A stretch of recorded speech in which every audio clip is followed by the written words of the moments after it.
We're going to talk today about enrollment benefits. Let's do it. Let's get some quick hits for those people. And we're going to stay specific to people who are working at a company that offers them benefits.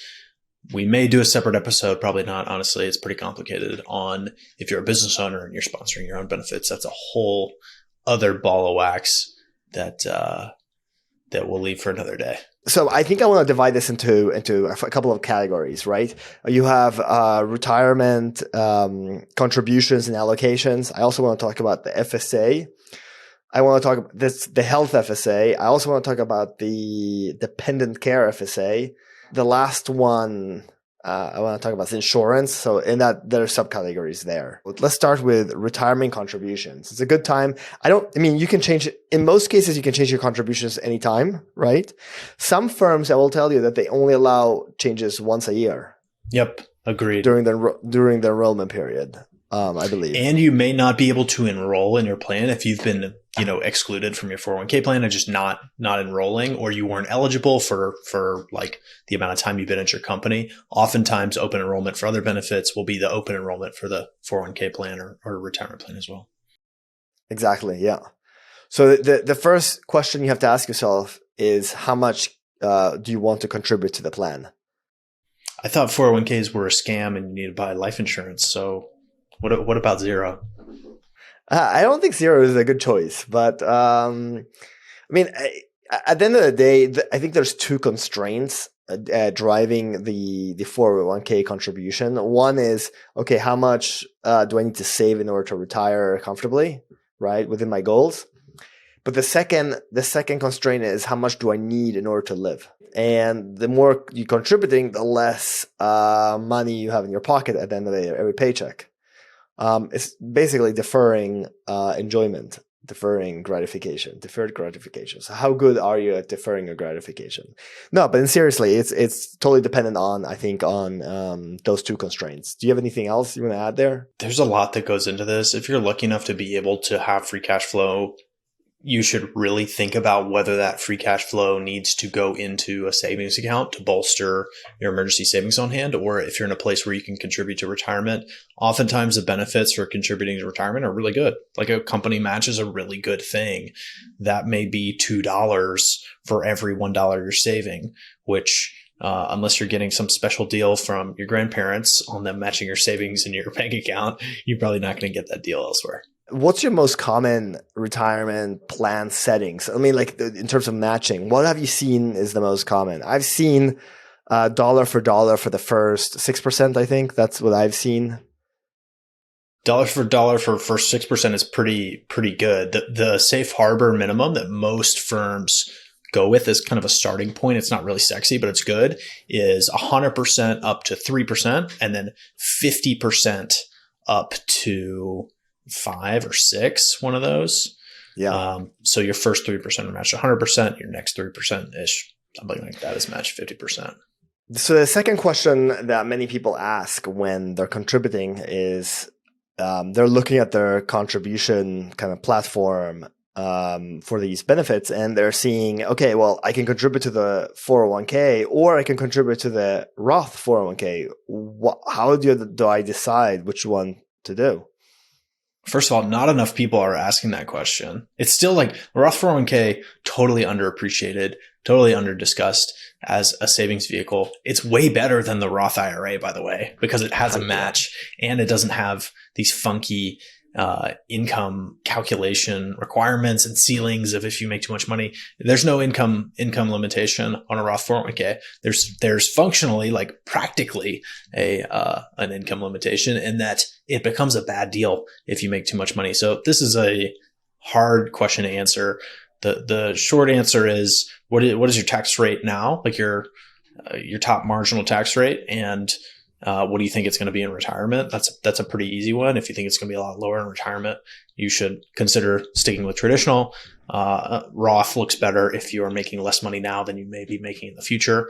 But Roth also has this extra bonus the younger you are. So the longer compounding happens, the better Roth works, which is kind of an underappreciated I don't know, little vector there that It goes to sometimes can say make a that. difference. So just to back up a little bit, the Roth account is putting money into a retirement account that has already been taxed, right? And it grows tax free. And then when I retire, I can take it out tax free.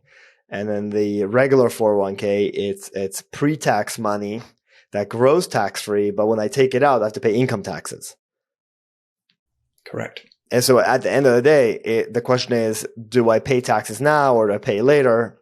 If you're living in New York City and you're moving to Florida for retirement, that's a 10% difference almost immediately, right? Like the benefit is usually to pay taxes later because you're paying probably taxes, unless you're going to make way more money in the future than you are right now. What's the main driver of choosing whether to do a Roth 401k or a regular 401k to put like how much money you make? Is it only tax arbitrage? But it's tax arbitrage, and then there's an age component, and this one's hard to quantify or say how much this matters. But a Roth dollar at age 24 is worth more than a Roth dollar at age 44 because of the long-term effects of tax-free compounding. Yeah. Yeah. I think it has more to do of when you exit, the number is going to be much bigger. So it's going to push you into a higher tax bracket if you don't pay your taxes, going into it. Meaning that if you take out $100,000 versus $200,000, the average tax rate of that income is going to be much higher. Anyway, so the next one is allocations. How do you allocate that money? Like, let's say you have 12 to 15 options to put which funds do you put that 401k money into? Consult a professional. We're not allowed to give you actual recommendations here. One of my favorite ways to sort the data, once you get that menu of fund options, is to sort by expense ratio. If you sort by expense ratio, you are going to end up with the pieces with the least fee drag and likely a lot of practicality embedded in them. This doesn't necessarily mean that you will end up with all index funds, but it's likely that index funds are going to end up practically being the cheapest. But Bogle himself said he would rather have a low fee active fund than an expensive index fund, right? He didn't hate active management. This is the father of index investing. What he loved was low fee investing. And that's, I think, a great place to start for sorting your fund options. What about the target date funds? Depends on the provider. I think a lot of them are totally practical. I've come around them. And the reason why is just because, they self-rebalance. You don't have to worry about rebalancing at all. I usually will say that I don't like the amount of, I think they're overly conservative. So for someone who's maybe retiring in 2045, I might look into putting them in a later date retirement fund if the profile allows for it. They're going to come at it from different angles. It's not like there's this perfect scientific answer to like, oh, this is the ideal, allocation for someone retiring in 2035. The ideal allocation is 100% in whatever asset's going to do best between now and then. Spoiler alert, right? But that can't be done. So there's going to be different trade-offs in those. But on the whole, I think a decent set of products that give a lot of practicality. I also like the psychological benefit because this is sort of like a Carl Richards accepting simplicity, right? Like a single fund product can be so complex and have so many securities inside of it that it can kind of like mess with your head. If you're looking and you're like, oh, I only have one thing on my brokerage statement, I'm not diversified. No, you've got to really look under the hood and understand that like 10 funds is not necessarily better than one fund. This is exactly what I did this morning with a client. I just looked at there was a target date fund from a family that, I'm not, I don't see very frequently, and expense ratio was pretty low. And what is low for you? To me, less than 20 basis points, I'm happy. Yeah, I was going to say 25. Yeah, 20 basis points. So that's 0.2%, 0.25% for those people who don't know what basis points are. The next step is I would call the Healthcare FSA. Let's talk about that one. It's an easier one to talk about. The FSA stands for a flexible spending account. But what does it do? A flexible spending account is a reimbursement arrangement that allows you to put a certain amount of healthcare costs in a given plan year, make them pre-tax when you otherwise would have, used after-tax money to do so. Exactly. Yeah. You go to a doctor, you have a copay of $80, and you're paying out with your, let's say, your credit card. In the case, if you put money in the FSA, you might get like a FSA debit card. You pay with that, and that money that is in the FSA card is deducted from your payroll automatically pre-taxes, or it's a tax deductible. It's a little bit different, but you don't pay taxes on it. I think you pay Social Security, but not income. Key thing to know about FSAs is that this is a year-to-year reimbursement arrangement. It has, in some cases, a limited rollover capacity where if you don't use maybe Correct. a few $100s, $500, you can kick that to next year. But if you're looking at this at the end of the year and you have a couple grand on the FSA that you haven't done, go to your dermatologist, go to your dentist, use that, because this is generally use it or lose it money. If you're a married couple and you're both, you can both put in $3,050 for 2022. For 2023. I think that's the number, $3,050. Let's say one person puts $3,050, and you're married and you have a dependent. All three can use that amount. It doesn't have to be the person who puts in it. It doesn't have to be the one who uses it. It could be the family unit. So contributions are individual. Spending is from a family unit. Let's go to the cousin of the FSA, which is the Dependent Care FSA. This is one of my favorite things. This is a flexible spending account that's meant to make some of the cost of caring for a dependent, either adult dependent or young dependent, so a child, a little bit easier, right? You can put a maximum of $5,000 as a married couple for 1, 2, 3 kids. I mean, just $5,000 is the max.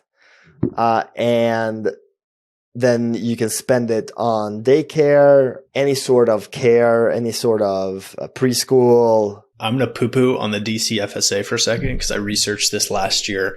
There were funky things in 2021 with COVID and DC FSA. They made some I can't remember exactly what happened, but they made some, this year only you can do X, Y, or Z because of it was bundled in with a lot of post-COVID rule changes. The spirit of the Dependent Care FSA is that it's only supposed to be used to promote both spouses working. That's the idea behind it, right? So you're not supposed to be using a DC FSA to, help someone who's staying at home part-time or full-time. It's really, truly in support of both spouses working, which I think is I don't know. I have mixed feelings about this. But if you read the real spirit of the law and how the arrangement is supposed to work in order to get a tax benefit, it's really about sending parents back to work. But same story as the healthcare FSA. It's a reimbursement arrangement. Use it or lose it. You need to keep paperwork. You need to keep receipts, and you need to be submitting these reimbursements or using a specific debit card. So follow the rules of your plan. That's exactly what I was going to say. Whoever your provider is of this benefit, contact them or call them, ask them what you need to do in order to take advantage of the benefit. It is key about that. I think that's the most important part. I highly recommend it for anybody who has, kids and both parents are working, and you're definitely spending money on any sort of daycare, nursery, preschool, summer camp, nannies or au pairs. They have to be on the books.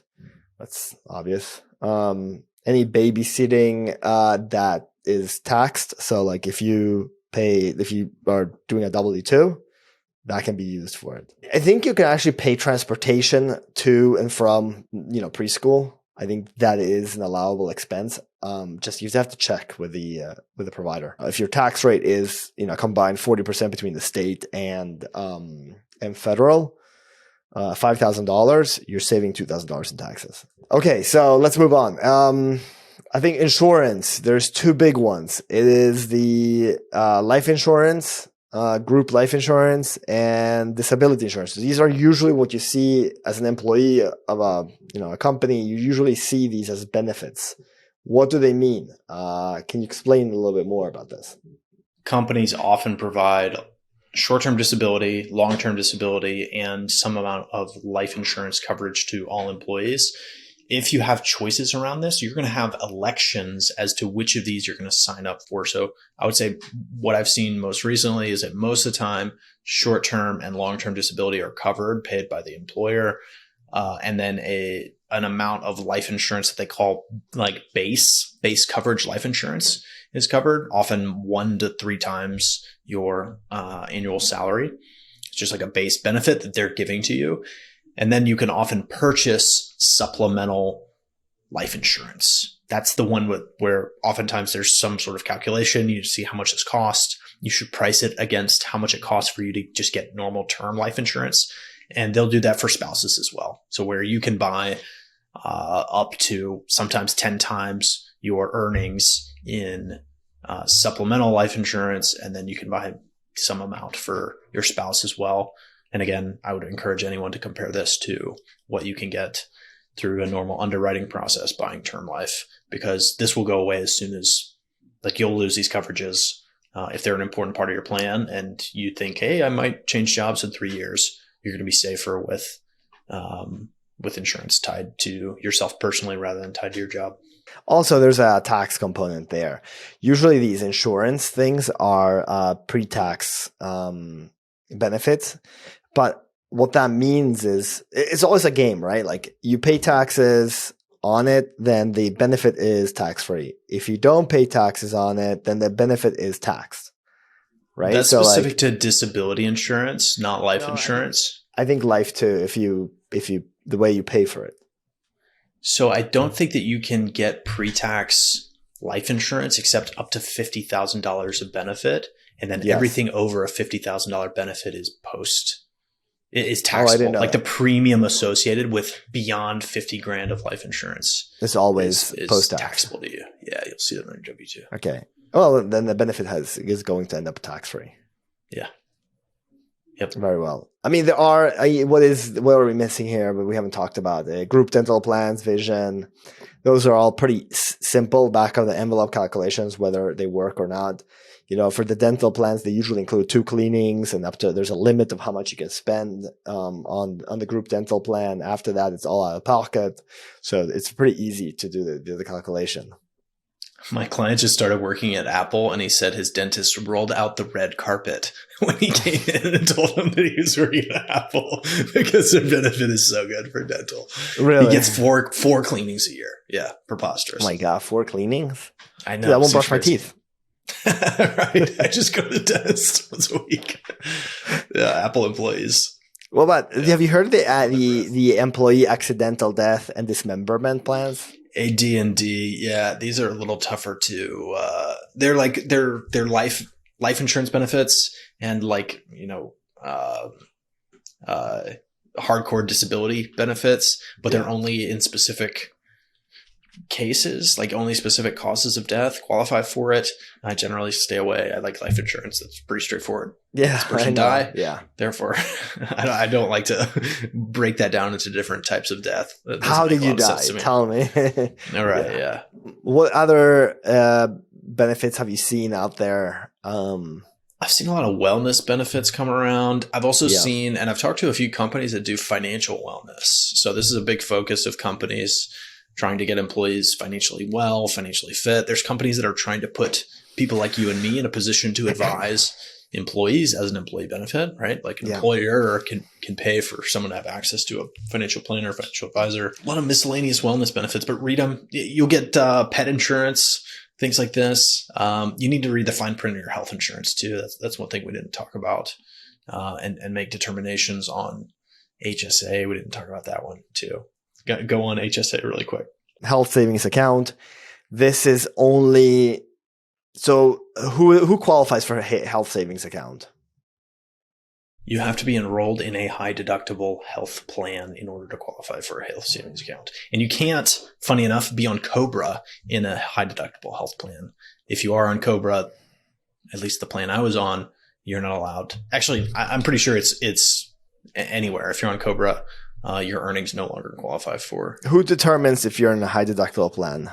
I mean, the IRS. What I've seen right now. I mean, there's statutory rules, right? There's laws out there that says, this is a healthcare plan. So, most of these providers try to create a high deductible plan that qualifies for you. So usually what I've seen is like employers have like maybe 3 healthcare plans. One is like the ultra premium one, everything included, but it costs way more premiums per month. The second one is a medium tier, and the last one is a high deductible healthcare plan. And so the deductible is gigantic. In my opinion, it's really meant for like young professionals who don't have kids or, not in the foreseeable future having kids, or say next year. And there's really no healthcare costs. They do their annual checkup. They're healthy. They don't have any chronic issues or anything like that. Agreed. We should also do a quick comparison. Like you make the determination as to whether or not the healthcare plan is good for you first, and then you decide if the HSA thing is right for you. Like, don't go and target an HSA. Think about the healthcare side first, but the HSA second. But the HSA tax benefits are pretty great. Like, it's similar to a Roth and similar to a traditional 401k because you can invest. If you start doing this early and get some HSA dollars, one thing I like about a financial planning software we use called Right Capital is that they bundle. They'll do a tax allocation report, and they'll say tax free, tax deferred, and taxable. And HSA dollars go in tax free, right? That's truly tax free stuff. If you can defer for long enough and wait till you have some surgery when you're on Medicare way in the future, you can take that out of the HSA way down the line. I am actually I can't tell you, like I think the HSA, I mean, of all the accounts, is probably like the golden account. It's tax deductible when you contribute, tax free growth. And if you use it for healthcare expenses when you need it, it's tax-free spending. So it has the best qualities of the Roth, the best qualities of the regular 401k or IRA account. And it's just, what the question is, like, how do you strategically use it? And I think you just said it correctly. Like, you save up while you can, and you use it for like some sort of like an emergency funding later in your years when you actually need healthcare spending. Agreed. If you have an HSA as well, you can also just save your receipts throughout the years and reimburse yourself. There's long timelines on reimbursement, so it's really useful.